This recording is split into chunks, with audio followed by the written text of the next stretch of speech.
ചരിത്രപ്രസിദ്ധമായ എരുമേലി വാവർ ജുമാ മസ്ജിദിലെ നോമ്പുതുറയിൽ പങ്കെടുത്ത് പത്തനംതിട്ടയിലെ എൻഡിഎ സ്ഥാനാർത്ഥി അനിൽ കെ ആന്റണി. വാവൂർ പള്ളിയിൽ സന്ദർശനം നടത്തിയ അനിൽ കെ ആന്റണിയെ പള്ളിയിലെ ഭാരവാഹികൾ ചേർന്ന് സ്വീകരിച്ചു.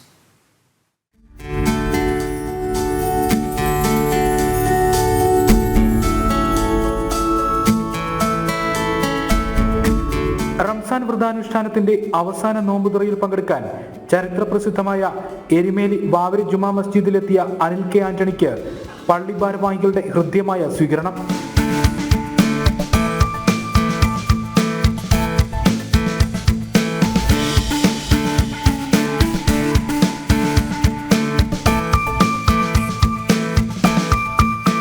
രണ്ട് മണിക്കൂറോളം വാവർ പള്ളിയിൽ അനിൽ കെ ആന്റണി ചെലവഴിച്ചു. ഭാരവാഹികളുമായി സൗഹൃദ സംഭാഷണങ്ങൾ നടത്തി.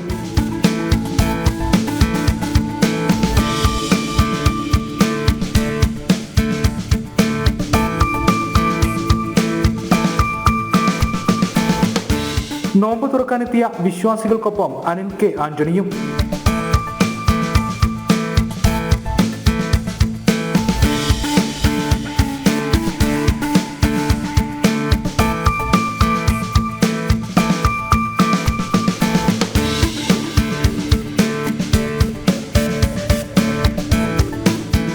കാഞ്ഞിരപ്പള്ളി, എരുമേലി മേഖലകളിലായിരുന്നു എൻഡിഎ സ്ഥാനാർത്ഥി അനിൽ കെ ആന്റണിയുടെ ഇന്നത്തെ പര്യടനം.